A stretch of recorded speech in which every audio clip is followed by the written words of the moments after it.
প্রেমের কথা বলে কোনো ছেলে যদি কোনো মেয়েকে ধোকা দেয় অথবা কোনো মেয়ে যদি কোনো ছেলেকে ধোকা দেয়, এই ধোকাবাজির জন্য এই দুনিয়াতে তাদের শাস্তি হয় কিনা। এক ভাই প্রশ্ন করলেন যে হুজুর, এই যে প্রেমের কথা বলে, প্রেমের নাম বলে এই যে ধোকাবাজি করে ছেকা দেয় একজন আরেকজনকে, এই প্রেম করে ছেকা দিলে এটার শাস্তি কি? এটার একটা জবাব আমি এক জায়গায় দিয়েছিলাম, ওটা দেখলাম কয়েক লক্ষ মানুষ মোটামুটি এই জিনিসটা দেখেছে। এবং এরপরে এই কেন্দ্রিক কত প্রশ্ন এসেছে, যদিও জিনিসটা হারাম। দেখেন, এই প্রেম হারাম, রিলেশনশিপ এটা কিন্তু সুস্পষ্টভাবে হারাম। তবুও কোনো ব্যক্তি যদি এমন করে প্রেমের কথা বললো যে তোমাকে আমি বিয়ে করব, বিয়ের আশ্বাস দিল, এরপরে কোনো নারীর সতীত্বকে নষ্ট করলো, এটা যদি করে এটার জন্য কোনো শাস্তি রয়েছে কিনা। প্রথম কথা, ইসলামের বাউন্ডারিটা এটা আল্লাহ দেখেন। আল্লাহ রাব্বুল আলামিন কোরআনে যত গুনাহের কথা বলেছেন, এই যে মদ খাওয়া, চুরি করা, এরপরে অন্য যত অপরাধ রয়েছে, কোনো অপরাধের ব্যাপারে একটা শব্দ চয়ন করেন নাই যেটা এই যে প্রেমের ব্যাপারে বলেছেন। আল্লাহ রাব্বুল আলামিন নারী ঘটিত যে কোনো ব্যাপারে আল্লাহর হাবিব সাল্লাল্লাহু আলাইহি ওয়াসাল্লাম নিজেও বলেছেন, আল্লাহ রাব্বুল আলামিন নিজেও বলেছেন লা তাকরাবুজ জিনা। আল্লাহ রাব্বুল আলামিন কোনো অপরাধের ব্যাপারে বলেন নাই, যেমন চুরির কথা বলেন নাই যে তোমরা চুরির ধারের কাছে যেও না, ডাকাতির কথা বলেন নাই, ডাকাতির ধারের কাছে যেও না। কিন্তু আল্লাহ রাব্বুল আলামিন জেনা ব্যভিচারের ক্ষেত্রে বলেছেন লা তাকরাবুজ জিনা, খবরদার জেনার ধারের কাছেও তোমরা যেও না। কেননা জেনার ধারের কাছে যদি আপনি যান, জেনার আশপাশেও যদি আপনি যান, কোনো মেয়ের সাথে যদি আপনি স্বাভাবিক সম্পর্কও রাখেন, আপনি এখান থেকে নিজেকে কন্ট্রোল করতে পারবেন না, আপনি আস্তে আস্তে চলে যাবেন। এই জন্য আল্লাহ বাউন্ডারি দিয়ে দিয়েছেন, আর ধারের কাছেও আপনি যেতে পারবেন না। গুরুত্বপূর্ণ একটা বিষয়।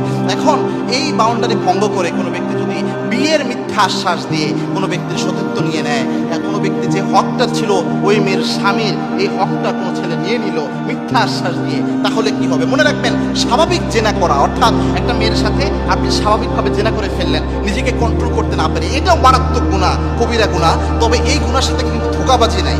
একজন মেয়ের সাথে আপনি স্বাভাবিকভাবে জেনা করেছেন, অথবা কোনো ছেলের সাথে একটা মেয়ে স্বাভাবিক জেনা করেছে, এটা জেনার গুনাহ, আল্লাহ তাআলা এটা মাফ করে দিতে পারে। তবে এখানে কিন্তু ধোঁকাবাজি নাই। আর যখন কোনো ছেলে কোনো মেয়েকে এই ওয়াদা দেয় যে আমি তোমাকে বিয়ে করব, এই ওয়াদা দেওয়ার পরে যখন জেনা করে, যদিও সুস্পষ্ট চূড়ান্ত হারাম, কিন্তু এখানে যদি পরবর্তীতে বিয়ে না করে তার সতীত্ব, মেয়ের সতীত্ব কিন্তু তার স্বামীর হক, এরপরে যখন বিয়ে করে নয় ছেলেটা, তখন কিন্তু এখানে ধোঁকাবাজির আশ্রয় নেওয়া হয়। আর এই ধোঁকাবাজির জন্য আল্লাহ পানিশমেন্ট অবশ্যই দিবেন, কেননা ধোঁকাবাজরা কখনো নবীর উম্মত হতে পারে না।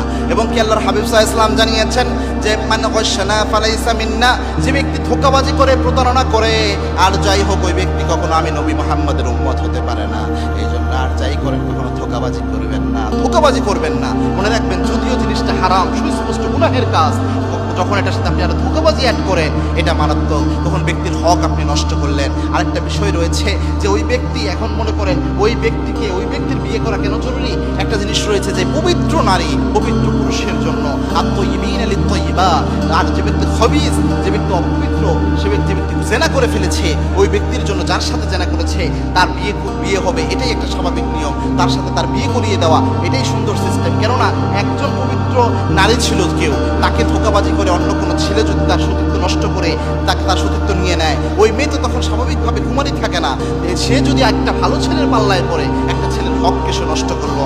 যদিও এই জিনিসটা অনেক বেশি হচ্ছে বর্তমানে, তো এই জিনিসটা না করে উচিত হচ্ছে, যদি এরকম দেখেন যে একজন ছেলে মেয়ে জেনা করে ফেলেছে, যদি বুঝতে পারেন, উচিত হচ্ছে তাদেরকে বিয়ের ব্যবস্থা করা, সর্বোচ্চভাবে এটা চেষ্টা করা। আর যাই হোক, কখনো ধোঁকাবাজির আশ্রয় না নেওয়া। মনে রাখবেন, ধোঁকাবাজি যদি আপনি করেন, আল্লাহ রাব্বুল আলামিন ধোঁকাবাজির জন্য কোনো না কোনোভাবে আপনাকে পাকড়াও করবেনই। এবং যার সাথে আপনি ধোঁকাবাজি করবেন, ওই ব্যক্তি যতক্ষণ আপনাকে মাফ করবে না, আল্লাহ ততক্ষণ আপনাকে মাফ করবে না।